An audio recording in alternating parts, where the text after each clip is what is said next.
Nah,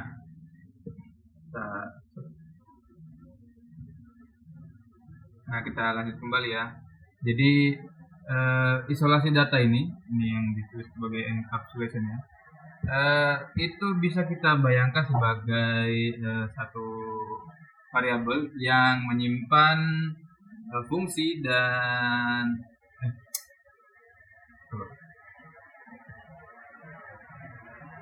Oke, kita lanjut lagi ya.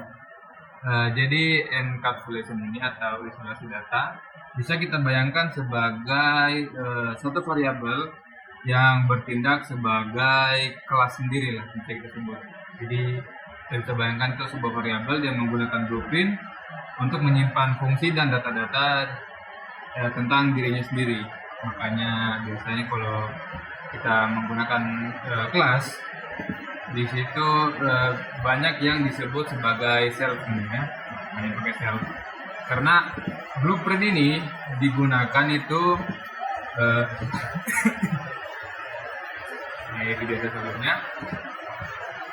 Karena blueprint itu digunakan untuk menyimpan informasi atau membangun informasi tentang diri sendiri.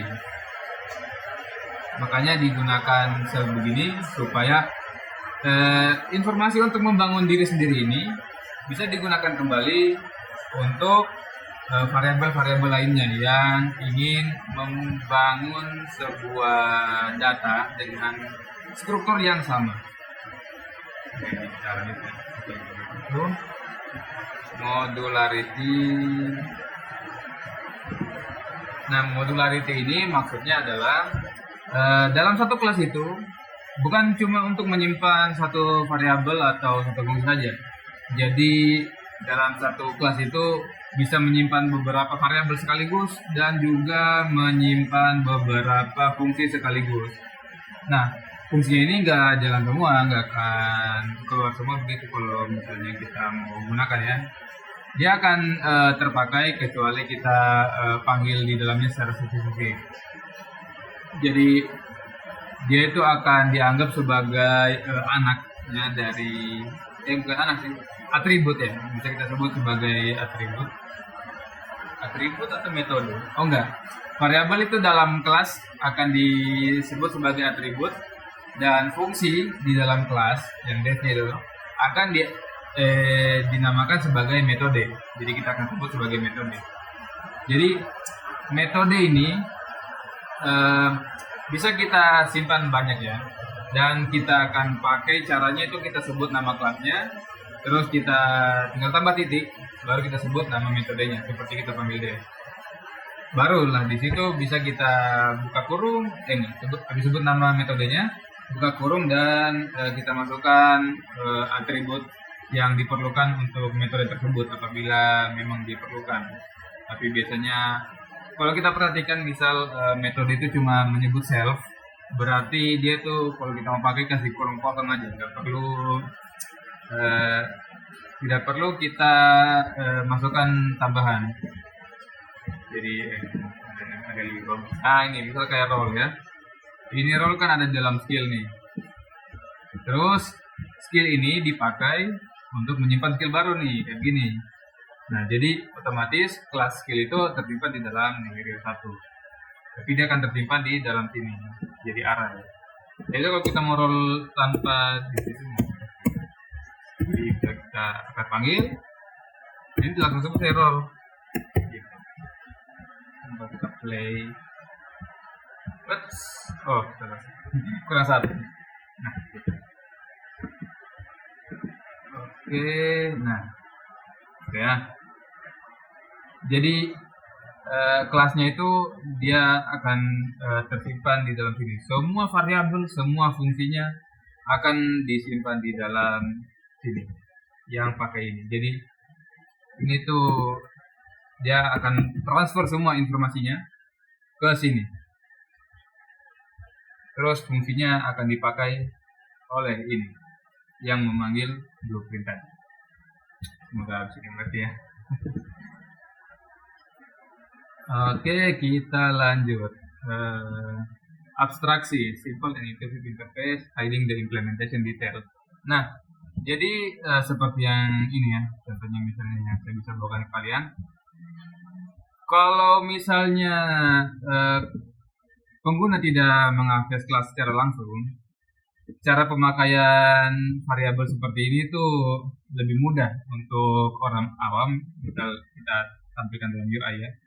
Ini akan lebih mudah dipahami oleh orang awam gitu, misalnya yang tidak handle fungsi-fungsi ini secara langsung, cuma memakai saja begitu.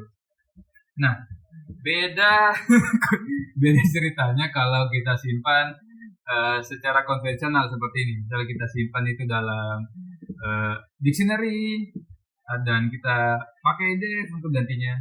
Nah, user tuh masih harus handle beberapa hal-hal teknis ya untuk mengakses fungsi-fungsi dan variabel ini. Jadi misal user tuh harus tahu, oh, ini berarti tuh harus nggak boleh pakai tanda petik karena ini tuh untuk panggil array, panggil dictionary. Oh, targetnya ini warna ternyata. Tapi kan nggak tahu kan masih kosong. Baru pasti akan error karena orang mana tahu ya kan, kalau orang awam itu pasti nggak akan gunakan tanda petik dalam percobaan pertamanya. Nah, terus untuk print, misal kalau mau lihatin warnanya doang, mau tambah lagi kurung siku, pasti akan ribet kan. Hanya itu penggunaan OOP ini, misal kalau kita interaksi langsung dengan pengguna, sangat bersih sekali. Jadi dari yang memerlukan titik, koma, array segala macam gini, berubah jadi ya paling cuma ini aja, paling ini aja. Ini tuh untuk menambahkan data saja, tapi untuk mengakses fungsi-fungsinya semua, untuk mengeluarkan datanya bisa pakai begini saja. Oke. Dan yang selanjutnya kita masuk ke software development, design, implementation, testing, dan juga. Nah, untuk kita melakukan pengetesan atau debug ya, supaya lebih aman, biasanya itu kita menggunakan format seperti ini ya. If name sama dengan main. Nah, ini terlihat ada underscore dulu. Ini gunanya biar nggak tabrakan dengan fungsi yang lain, dan sekaligus oh iya. Terus. Sorry Budi. Tadi kayak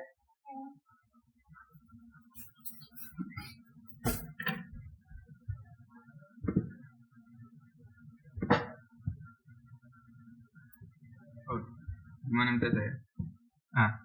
Oke, kita lanjut ya. Jadi underscore 2 ini name underscore 2 lagi. Ini adalah sebuah variabel yang tersimpan ketika Python file Python dijalankan. Jadi misalnya seperti ini. Kita lihat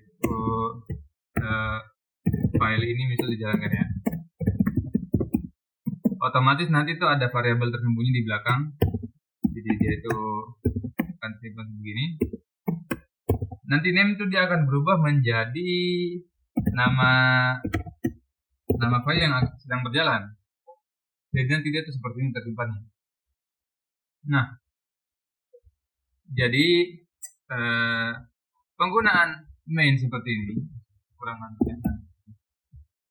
Jadi penggunaan main seperti ini memastikan apabila file kita ingin digunakan di yang lain, nah ini seperti ini ya. Misal ini file topik 6 ini menggunakan class skill dari topik 1. Nah, tapi topik 1 ini kita melakukan pengetesan. Nah, bagaimana caranya biar variabel dalam pengetesan ini tidak bocor ke file topik 6 tadi yang menggunakan import. Sebenarnya tadi aman ya, karena di file import itu dia spesifik minta class skill doang, jadi dia tidak minta keseluruhan file. Nah, tapi bagaimana kalau dia minta semuanya? Begini. Jadi semua variabel yang ada di topik 1 itu akan masuk ke topik 6 ini. Import. Nah, gitu. Ini semua informasi dari topik 1 itu akan masuk semua.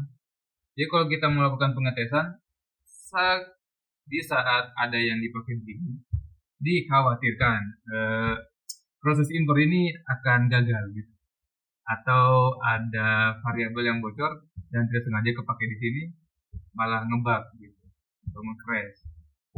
Dalam penggunaan nyata kan kita nggak mau ya. Makanya dilakukan pengetesan itu di dalam sebuah file dalam sebuah baris yang terisolasi dengan itu dengan persyaratan tadi ya. Kalau di sini nih ini sudah ada di default ya, if name sama dengan main. Ini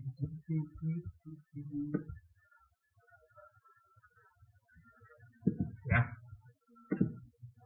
Jadi main ini yang akan mengecek semuanya ya.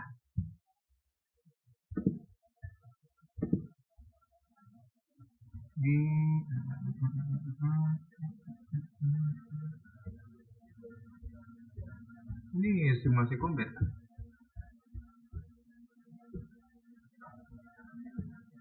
Oh ya, ini kita belum perlukan.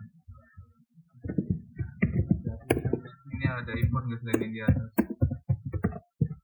1, 2, 3, 4, 5, oh enggak.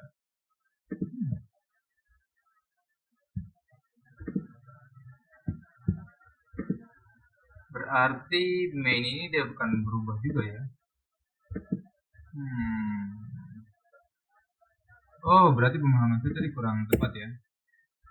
Berarti semua namanya itu dia akan berubah menjadi main. Jadi topik, misalnya kalau ini kita jalankan, file ini kan, file ini dijalankan, maka variabel ini, maka file ini akan menyimpan namanya sebagai main.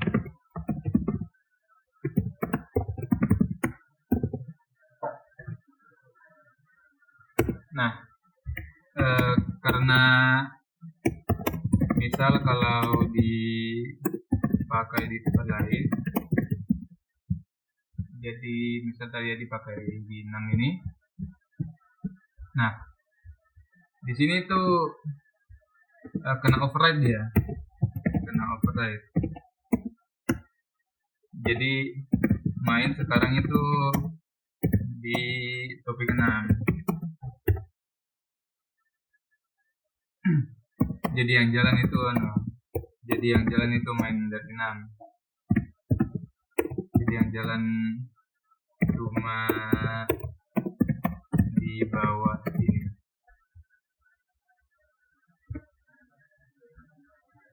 Oke. Jadi dia bukan jalankan main dari file 1, dia akan jalankan mainnya sendiri. Sekalipun ada sempat import seperti ini. Jadi seolah-olah itu main yang dari topik 1 yang akan dicoba seperti ini, seolah-olah itu hilang dan kelihatan di file-file luarnya.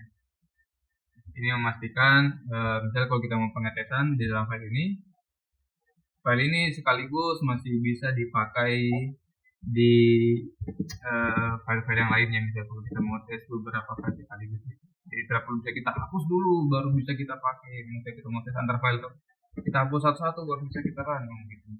Nggak perlu, tidak diperlukan ya. Oke, kita bisa lanjut ke yang selanjutnya. Definisi kelas. Kelas programming for abstraction and object oriented programming. Itu kelas adalah ya pembungkus utamanya, tinggal simpan namanya aja. Kelas itu yang simpan ini metode sebagai fungsi ya, atribut sebagai isi datanya lah, variabel. Kalau dalam kelas itu disebutnya atribut, fungsi disebut sebagai metode. Dan di dalam kelas itu harus ada isolasi data. Jadi Misalnya kalau ada yang pakai ini blueprint, dia akan simpan di diri sendiri sebagai shell. Ya. Nih, ditandai kuning begini. Ini namanya encapsulation, sudah termasuk lah konsepnya isolasi atau encapsulation. Checking error bisa juga ya, tapi misal kalau kalian untuk tes sendiri dalam skala kecil, ini kalian bisa skip juga tidak apa-apa. Tapi bagusnya kalau mau digunakan secara profesional, error checking harus kalian tambahkan juga ya. Paling pakai persyaratan seperti biasa lah, pakai if gitu ya. Jadi misalnya kalau itu kalian kasih ada batasan atas atau batasan tertentu yang tidak boleh, gitu ya, di iterator. Nah misalnya seperti ini, kalau di squad ini ada maksimal 5, kan bisa bikinkan error checking itu kayak ini nih, persyaratan. Nah ini kalian maksa itu dipakai di sini, jadi kalau squadnya sudah full, mau tambah lagi nggak bisa, tinggal printkan aja error seperti ini. Gitu. Perlu error bawaan Python, kalian bisa bikin larangan sendiri gitu, error sendiri yang memberhentikan programnya otomatis. Oke, lagi gitu ya. Kelas itu blueprint, oke tadi ya, yang mengikat data dan metode. Ini itu konstruktor yang membangun, jadi variabel kalian harus simpan dulu di atas sebagai init, karena kapan kelas ini dijalankan, init yang di luar berjalan untuk menyimpan data. Jadi yang di dalam kurung ini, 36 mail yang akan dijalankan untuk menyimpan data di dalam kelas. Oke, jadi yang dalam kurung ini akan pindah ke init.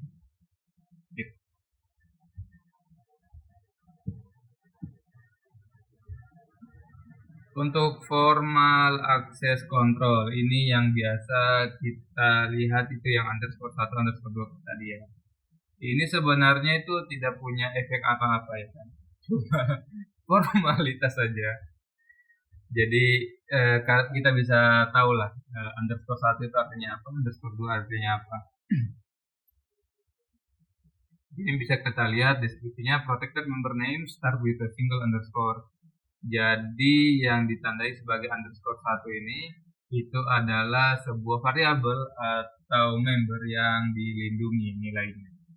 Jadi kalau kita lihat ini underscore 1. Ini berarti tidak seharusnya diganti karena datanya dilindungi.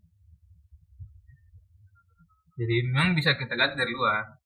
Cuma kalau ada tanda begini, artinya keseluruhan data ini yang ada tandanya ini berarti itu tidak akan dipakai di fungsi manapun lah. Karena ini data yang dilindungi. Ya. Terus yang private ini berarti yang tidak dipakai di luar juga. Cuma kalau yang ini tidak berubah, kalau gender ini tidak dipakai. Jadi untuk di print begitu biasanya dia nggak dipakai. Cuma karena di sini itu cuma sebagai formalitas saja, tidak ada batasan tertentu dari sintaksnya Python. Jadi masih bisa kita pakai kayak variabel biasa sebenarnya. Overload operator define the behavior of standard operator function for user defined projects. Di sini kalau kita lihat dia itu namanya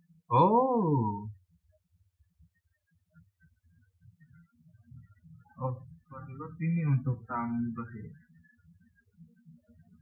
Ya ini kelas. Renames method.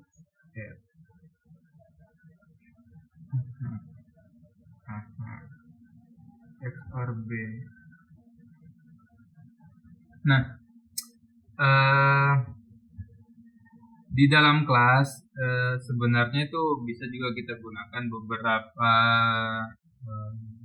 fungsi bawaan Python lah untuk matematikal dan operan lah, ditambah, dikali, dikurang, dibagi begitu. Antar kelas bisa, atau di kelasnya sendiri juga bisa. Tapi cara pakainya dia itu harus kita tahu ya. Dia digunakannya bagaimana. Jadi misal kalau kita pakai misal seperti ini, A tambah B, itu yang berjalan sebenarnya nih, A titik F B. Gitu. Ini semua ditambah. Nah, karena ada fungsi lainnya yang seperti ini bisa kita rubah sendiri loh. Jadi misal kalau A tambah B itu bisa kita rubah, bukan cuma tambah, misal di B itu apa yang diganti dulu sebelum ditambahkan. Itu bisa-bisa saja. Nanti pas keluarannya dipakai A tambah B, yang dijalankan tuh fungsi add yang kita buat sendiri. Itu bagusnya kelas dia, fleksibel sekali. Dalam operan pun bisa kita modifikasi perilakunya ya. Di overload.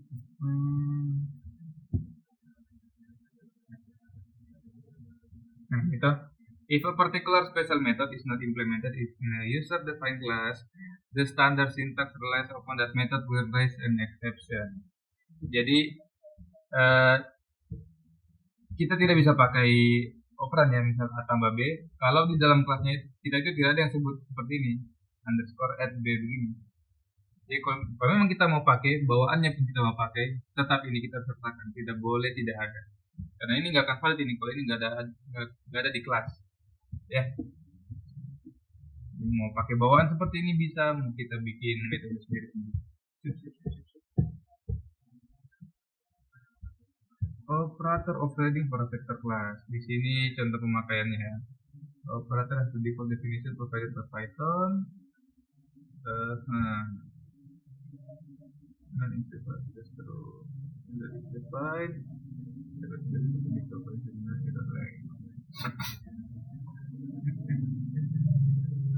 Di sini kita perhatikan coba yang underscore bool ya, support the syntax. Kita itu item X, itu X benar. Dia pakai itu di sini ya.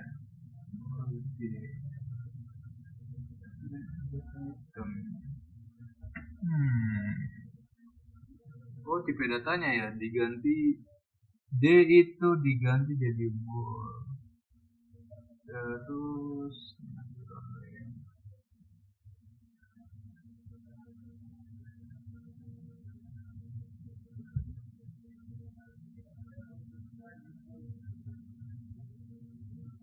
oh, I see.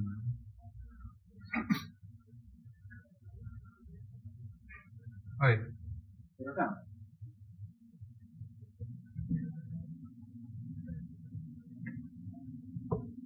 Vektor 0 dia akan pakai kelas yang di kiri ini kan, terus D itu dia pakai vektor tapi dia masukkan 0 self core.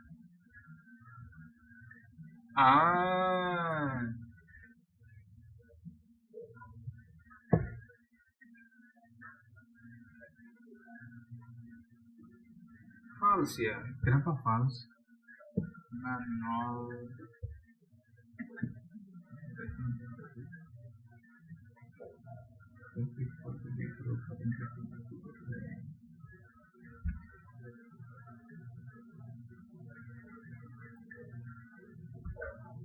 comprehend this. Berarti khusus angka 0 sekalipun dia termasuk angka dan dia dicek ke dirinya sendiri tetap false ya, karena ada len yang terdefinisi. Jadi ini bisa cek panjang dari nilai panjang dari angka. Jadi dia cek kalau 5 kan berarti mesti ada hitung 1, 2, 3, 4, 5. Tapi kalau 0 ini dia akan kembalikan false karena dia tidak bisa hitung angka 0. Kira seperti itu. Makanya di sini bisa kalian print sebagai true, jadi non-zero length apabila len ini tidak ada. Tapi kapan len ini ada? Karena ada fungsi untuk ngitung angka yang masuk. Karena terus hitung 0, jadi keluarannya false. Yang saya tangkap seperti itu.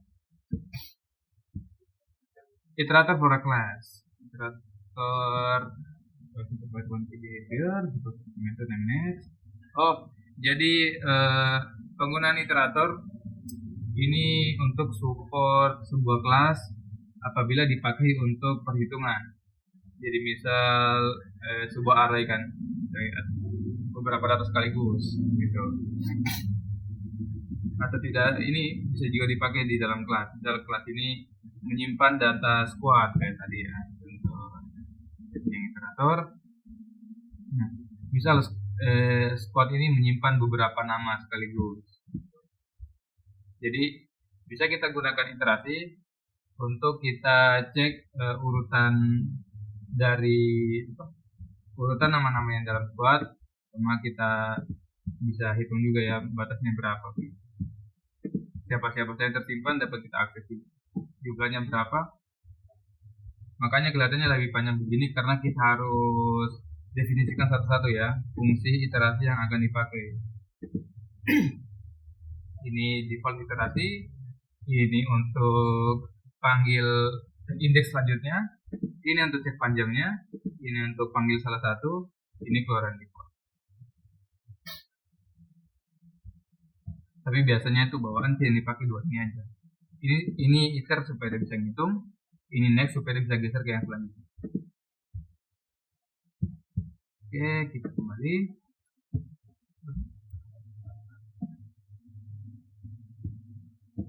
Ini selanjutnya itu, ini sudah, ini bonusnya tadi di bawah metode B.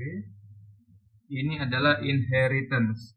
Inheritance itu bisa kita bayangkan sebagai sebuah kelas yang meminjam metode atau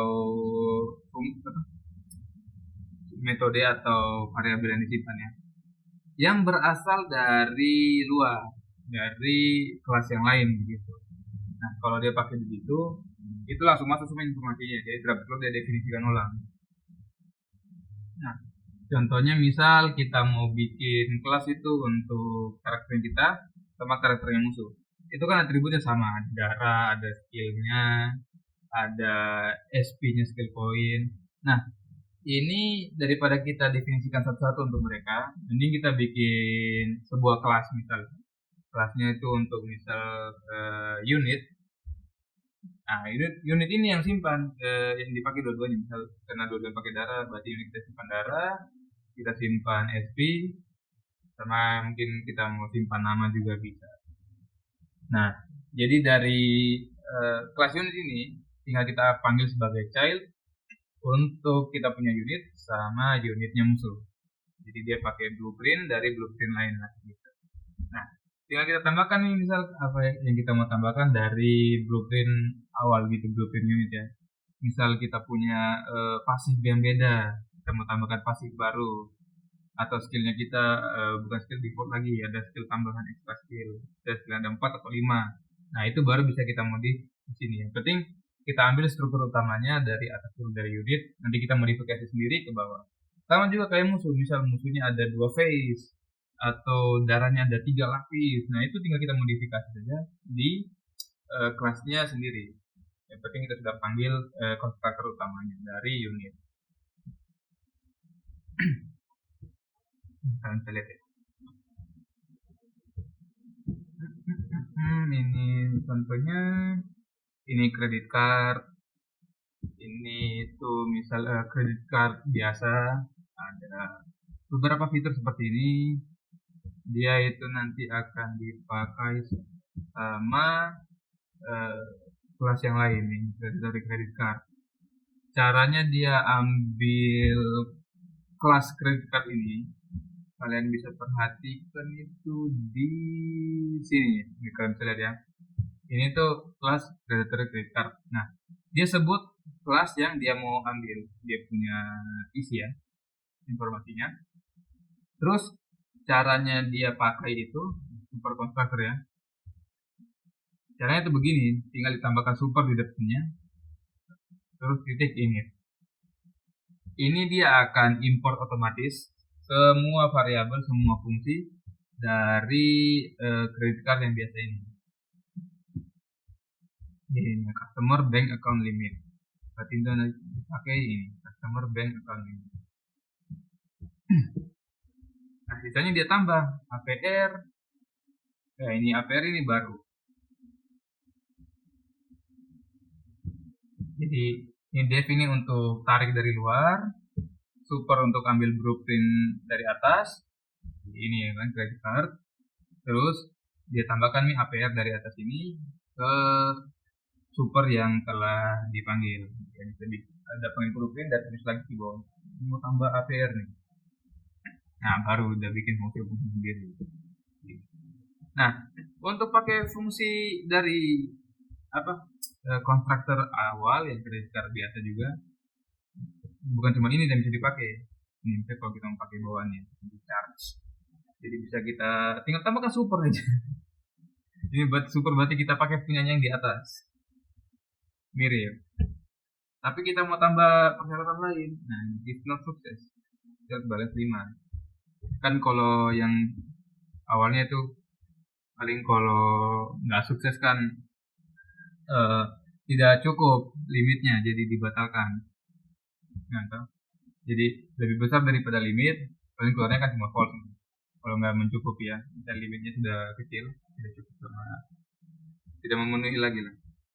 Tapi di sini ditambahkan persyaratan, selain dia keluarkan false, dikasih denda. Misal kalau sudah melewati limit, keluar udah mencoba transaksi, ditambah denda. Jadi nggak keluar gagal, malah ada keluar juga dengan tambahan denda gitu, $5.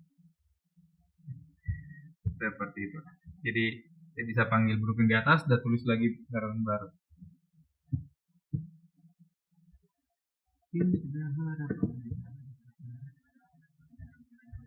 Yang selanjutnya di sini adalah progression. Oh, dia menggunakan iterasi seperti yang sebelumnya ya. Ini digunakan untuk create tree new chapter matematik, geometrik, Fibonacci. Oh, kayak rumus dasar yang diaplikasikan ke kelas yang menghandle fungsi tingkat lanjut ya sepertinya. Arithmetic progression, dia pakai progression biasa untuk hitung angka. Di sini dikali 2, bukan, increment ini lompat 2. Ya, jadi ditambahkan 2. Geometry progression keluarannya 1, 2, 4, 8, 16, 32 dikali-kali 2 ya. Ini pas sebelumnya. Kalau ini kan lompat 2 nih, 24, 6, 8, 10, 12. Kalau Fibonacci ditambahkan dengan yang sebelumnya 1, 2, 3, 5, 8. Cuma fungsinya lebih pendek karena fungsi ngitung tinggal minjem aja dari progression di atas ini. Untuk pergeseran angka dan penghitungan panjang dari kelas, isi dari kelasnya ya, di handle sama progression ini. Jadi ini tinggal dipanggil aja pakai super nih. So, kalau first langsung jalan, kalau second dari first aja jalan. Gitu. Tinggal kita catat sendiri limitnya mau sampai berapa, terserah. Ini sampai 10 kali.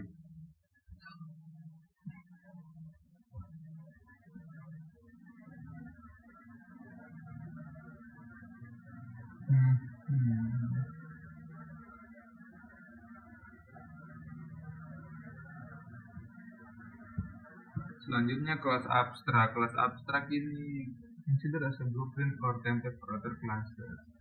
After class and class depending on normal abstract method. Abstract method is a method of declaration but not implementation. Mempunyai deklarasi tapi tidak ada implementasi. Fungsi kosongan gitu. Sepertinya sih fungsi kosongan. Pakai ABC.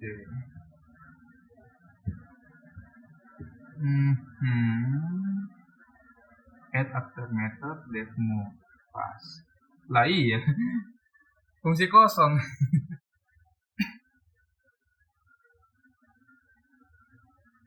Jadi move ini dikosongkan, nggak diisi apa-apa. Jadi kalau kita mau pakai ini harus kita sertakan dengan move ya. Oke.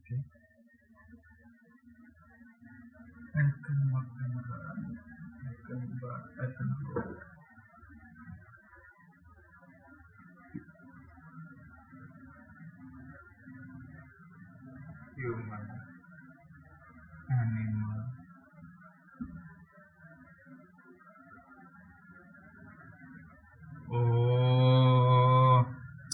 Jadi di atas ini bikin fungsi kosongan yang diisolasi agar eksklusif itu dipakai untuk kelas lain. Jadi kalau mau keluarkan ini fungsi ini haruslah dipakai terlebih dahulu di dalam kelas juga begitu. Lihat aja panggil kemana animal. Jadi yang pakai sebagai blueprint, sebagai inheritance tadi ya, bisa keluar secara normal. Jadi, ini kan mungkin masih kosong nih. Kapan dalam kelas momen ini kan masing-masing ini mereka bikin kontennya ya. Dari kosongan ada print masing-masing. Tapi kalau kita panggil kelas animalnya secara langsung, itu tidak akan bisa karena belum ada isinya. Ya. Jadi memastikan kalau ini harus dijelaskan dulu gunanya seperti apa baru bisa dipakai.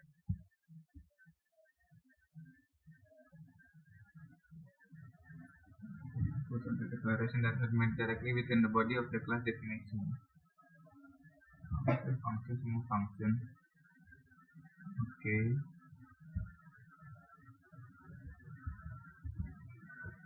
Ini dia nyimpan variabel. Ini simpan function. Ini simpan function.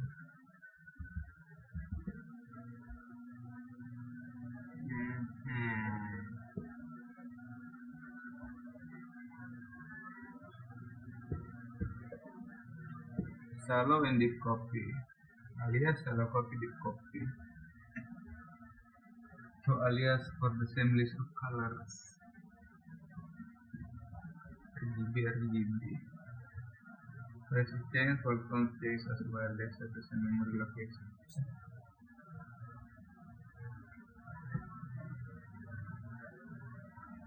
Oh, karena nunjuknya ke list semua ya. What?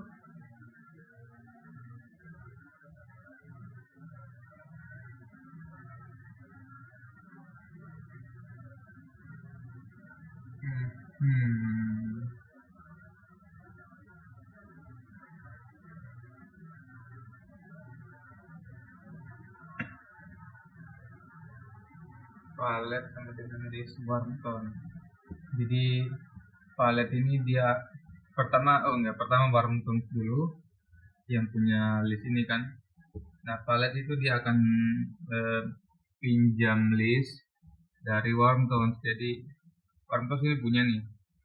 Nah karena disebut seperti ini, palet langsung ikut tuh lihat apa isinya baru di copy. Ini shallow copy ya. Kalau di copy dia itu bikin list sendiri tapi tidak ambil berbeda.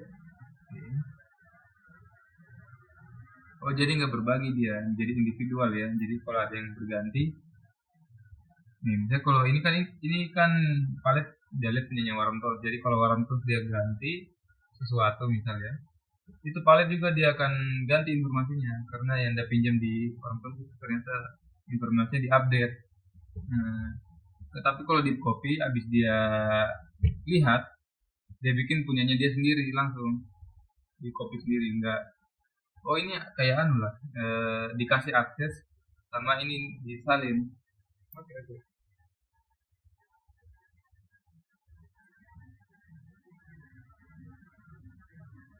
Ini kalau kita kasih akses misal ini mau ganti berarti ini juga nanti keganti.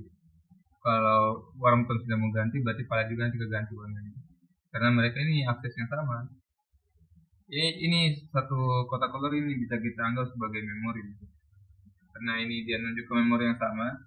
Kapan ada informasi yang terganti ini akan ngefek ke dua-duanya list ini dari Warmton sama palet. Entah itu yang ganti mungkin dari Warmton, satu yang ganti dari palet, atau mungkin orang dari luar yang akses memori secara langsung gitu. Kalau dia tahu alamatnya. Tapi kalau yang di copy dia akan sebar sebagai memori baru. Jadi kalau Warmton ganti ini dia nggak akan ngefek ke bagian sini di kanan. Ya, modify independently with affecting each other. Ini kita oke, object, operator operator, how to start a program, how to create new software class, difference between shallow and deep copy. Ini saya masih penasaran di bagian yang main spesial.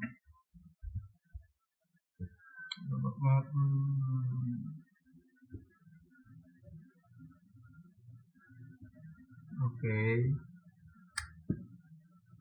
Ini kan kelas variabel inside. Kalau dia jalan di kelas untuk cek isinya, kalau pakai statik tidak perlu panggil kelas ya. Oh iya, kalau ini kan dia perlu kelas. Jadi dia kayak mirip-mirip lah pakai self, tapi kalau ini tidak perlu pakai self karena memang masih berjalan di dalam kelas sendiri lah. Sih.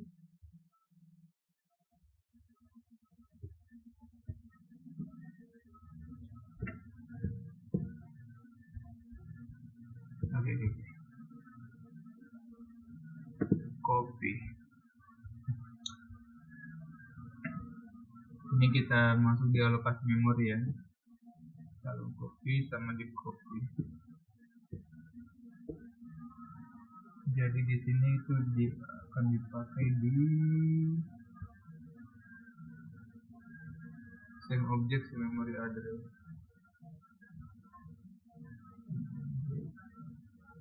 Alias sama dengan original enggak? Alias yang mana, original yang mana? Alias sama original nggak dipakai di sini sih. Oh ini original add alias dia nambah alias squad. Jadi dari kantor 5 squad jadi alias squad.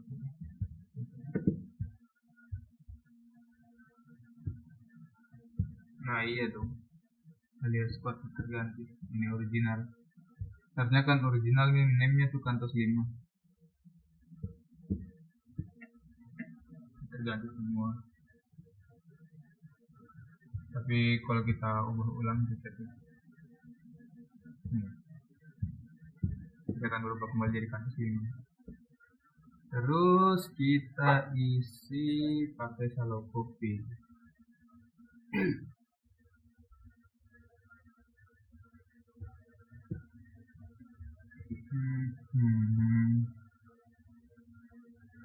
Squad object shallow copy original.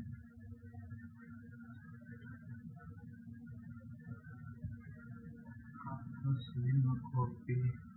Fungsi copy ini dijalankan bagaimana? Oh itu dia. Oh ditambahin copy di belakangnya supaya kelihatan yang disalin itu yang mana. Terus kalau dicek udah beda karena nama squadnya udah beda di sini. Listnya juga beda sekalipun isinya sama ya. Tapi kalau dicek individual ini masuk ya, kalau sinar 0.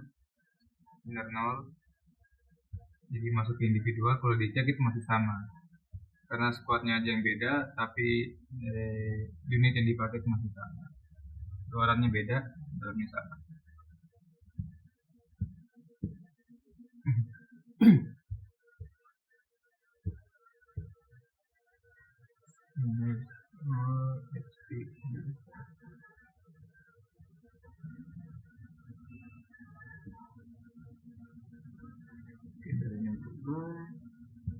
Ini ya, yang dari shallow kita coba rubah, yang original juga berubah.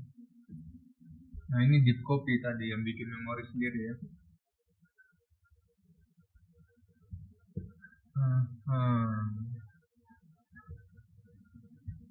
Ini sudah sengaja dibedain namanya biar kelihatan. Ini squadnya udah beda, tapi sinetnya juga ini beda sekalipun kita lihat ke dalam ya. Deep sama original. Yang tadi kan masih true nih, shallow sama original, karena dia masih bagi ya.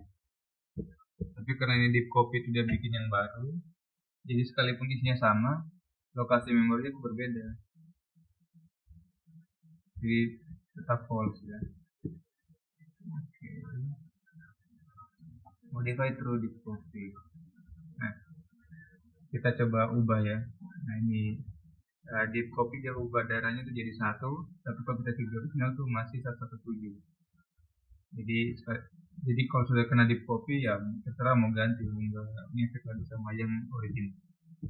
Oke, bagus informasinya.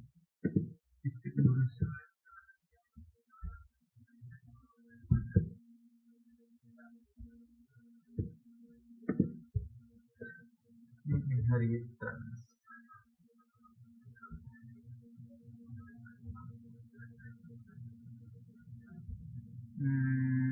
Oh ini yang sudah tadi ya. Ini misal kalau kita punya karakter sendiri sama unit musuh, cara pakainya itu nih, kita bikinkan kelas yang sama ya, yang bagi variabel yang akan digunakan untuk kita punya unit sama unitnya musuh. Jadi kedua belah pihak itu bisa kena damage, bisa healing, bisa dicek hidup atau enggak ya kan, bisa dapat action juga. Tapi ini actionnya tuh tergantung skill yang mereka pakai ya, jadi masih kosong, terus nothing. Nah, cara pakainya ya seperti ini. Kayak kita sebut combat unit, kita keluarkan pakai support, kita turunkan name sama SP, jadi tidak perlu lagi kita sebutkan di bawah, max SP, skill, sama ultinya itu. Jadi kita tambahkan mekanik baru untuk gain and lose SP, sama kita tambahkan action untuk keluarin skill. Soalnya tadi kan nggak perlu keluarin skill. Apakah dia pakai super di sini? Oh enggak, satu kali aja dia pakai. Kalau nama fungsinya sama nggak perlu pakai super. Oke. Ini untuk musuh. Untuk musuh dia itu ada variabel sendiri ya, itu threat level sama dengan 1. Beda sama unit allies atau unitnya kita. Kalau musuh dia ada kategori level. Actionnya juga beda, attacknya beda sendiri, dan bisa menyerang secara otomatis.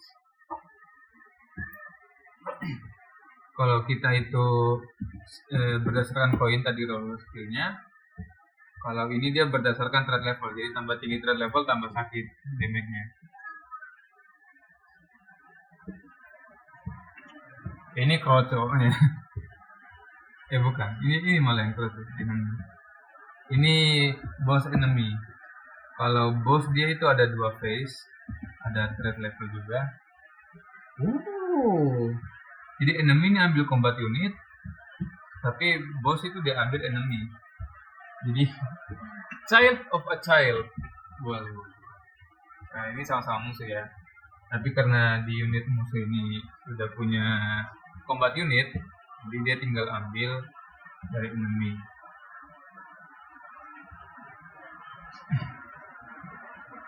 Ini apakah masih phase 1 atau phase 2? Tinggal diatur batasnya tuh untuk masuk ke phase 2 itu kalau darahnya tinggal berapa.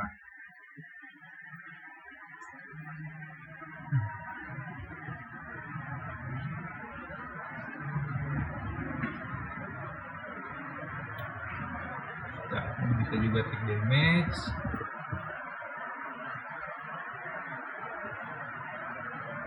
Oke. Nah ini baru pakai super karena beda ya. Kalau tadi kan itu dia take damage, ini nggak perlu pakai super karena masih di dekatnya lah. Tapi ini perlu super karena dia perlu kelas inti, bukan dari enemy ya, dari atasnya lagi. Jadi kalau mau pakai ini harus pakai support karena di bagian enemy tadi itu nggak ada sebutkan take damage ya. Boleh, boleh, boleh, boleh. Berdurasi.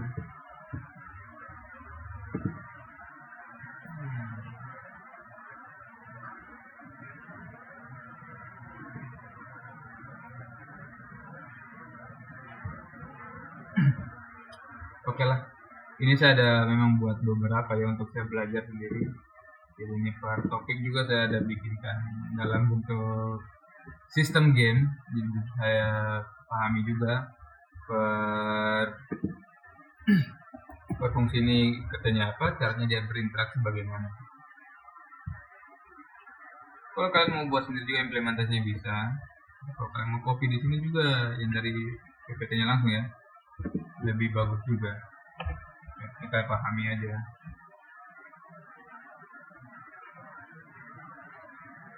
Oke, mungkin ya itu dulu dari saya ya. Jadi lebih dan kurangnya ya mohon dimaafkan saja. Oke, saya pamit. Assalamualaikum warahmatullahi wabarakatuh. Hai.